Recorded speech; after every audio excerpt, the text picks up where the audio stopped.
Voices from the Mausoleum is brought to you by the You Run Podcast Network and yourunpodcast.com. Hey, what's up, everybody? Welcome back to Voices from the Mausoleum. I am easing my way back in from hiatus. I am doing this at a chaotic time, so if you hear child noises, you'll have to ignore them. Steve and I have put together a collaborative list of women creators in horror that we would like to promote and talk about and kind of share with you guys for this month. So kind of how this little mini series is going to go. We're going to do 5 per episode. So it'll be every fifth increment of the month, a new episode will be released with 5, with the final one being 6. Women in horror, women that we want to celebrate, women that we want to talk about, and they're all in the horror genre. It's going to be a plethora of things. It's going to be filmmakers, artists, writers, content creators, podcasters, and really other than being, someone who identifies as a woman. The only criteria was that it was somebody who supports the community.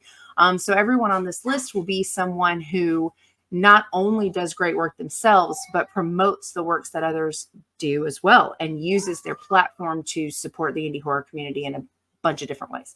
And I do have a cheat sheet because I wrote socials down. As per usual, all of the links and socials and anything that we discuss will be in the link, the description for this episode.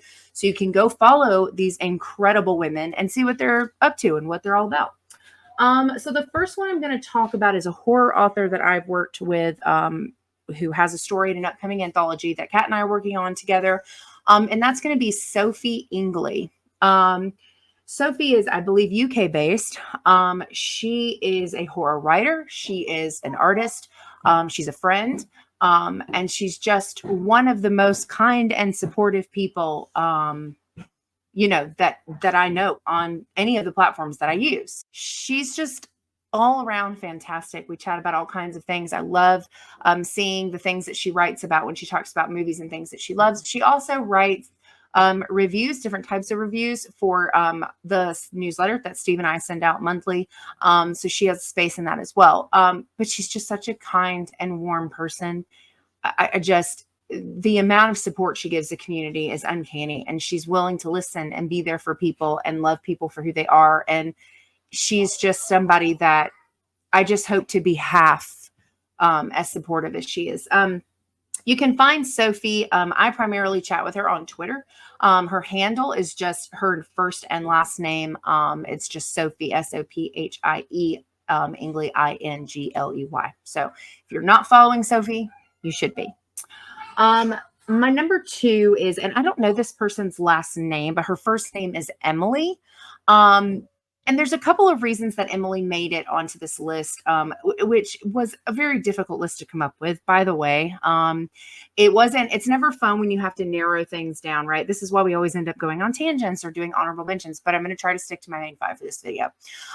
So Emily is someone who is on horror Twitter, who posts about books and about reviews and things that she's watching. But Emily, one of the things that I noticed about her when I first started following her is the constant positivity that she just exudes when she posts online. It's things like, it's little things like making a point to say, hope everyone has a really great week. Or she'll post things sometimes that'll be like, you've got this, those kind of like things where no one is obligated to post those things. No one is obligated to try to help other people feel good about their week. But every single thing I think I've ever seen her post has just been positive and warmth and kindness and friendship. Sorry for the awkward pause. Told you it's a little bit of chaotic time. Anyway, so Emily's tag on Twitter is where I follow her. I believe I also follow her on Instagram, but her Twitter handle is Emily Marie and then the number 82 altogether.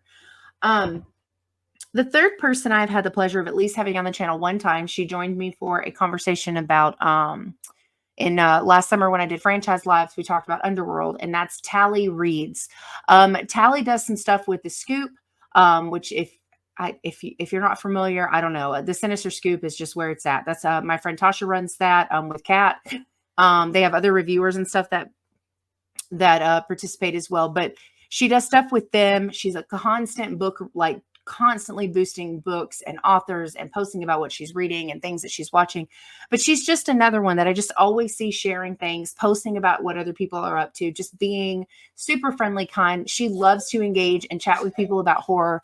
And I think sometimes it's so easy for people to just hit retweet And it takes a whole nother level of commitment and effort to make the time to comment back and engage with people. And Tally is just, she's just someone who's happy to chat with you, happy to talk.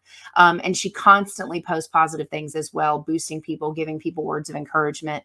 And she's just somebody that I feel really fortunate to know and really grateful that she's in my community.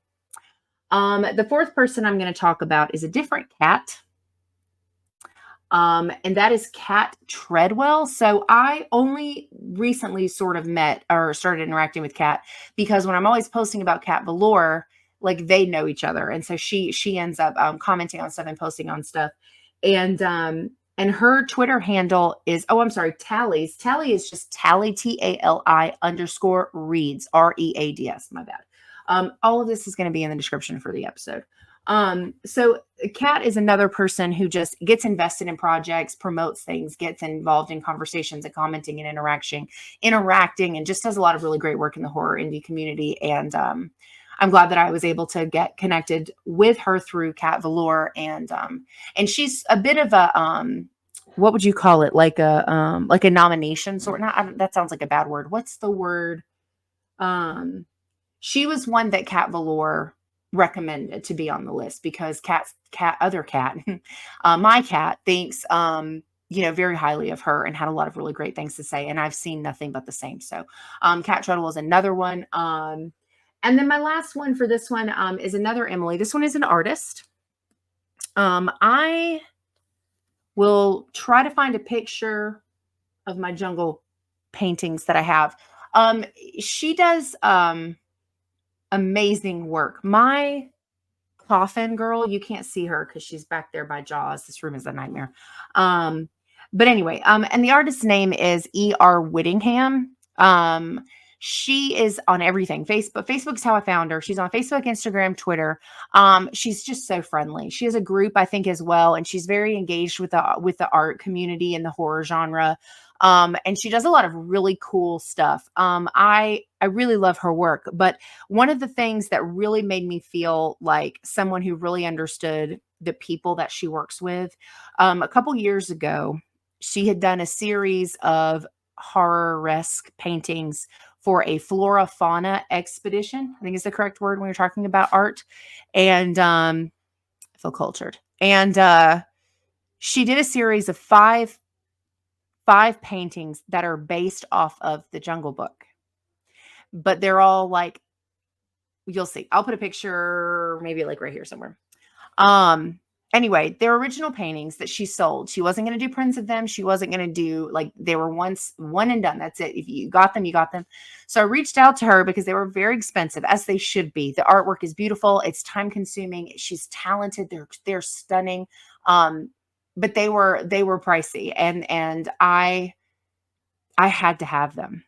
I just had to. So I contacted her and I was honest. I was like, hey, I would really like to buy all of these. They're just like a lot, And I was like, so I was wanting to see kind of what would happen. And she volunteered to, if I bought them all together, that she would give me a small discount and then would let me do payments on them. And she was so kind and sweet about it. The packages ended up going to the wrong place because PayPal wouldn't stop adjusting my address even after I deleted it. I did end up getting them though. They're hanging on my wall downstairs. I'm absolutely obsessed with them. They're absolutely stunning. But she's another one that just engages and is super positive and just bleeds just horror love for everybody. And she's really, really great to work with. And I highly, highly recommend checking her out. Her IG handle is just ER and then Whittingham, which is WHITTINGHAM. Again, all this will be in the description of this episode. So those are our first 5 women in horror that we wanted to kind of recognize and chat about. Steve's going to be back on the 10th with his next 5. Women in the horror space is just brilliant. And it just, some of the most innovative things I have seen or read or bought or fell in love with come from female creators in the horror space. And so I'm really excited for us to kind of take this opportunity to do it during the month of March. So that's all I have for this first episode of Women in Horror Appreciation Month. let us know who you'd like to recognize. If you have women in horror that you love, that you respect, that you look up to, that you love working with, let us know in the comments. We'd love to hear it. And that's all I have for this one. So thank you guys so much for hanging out with us today. Have a good rest of your week and weekend, and we will see you in the next one.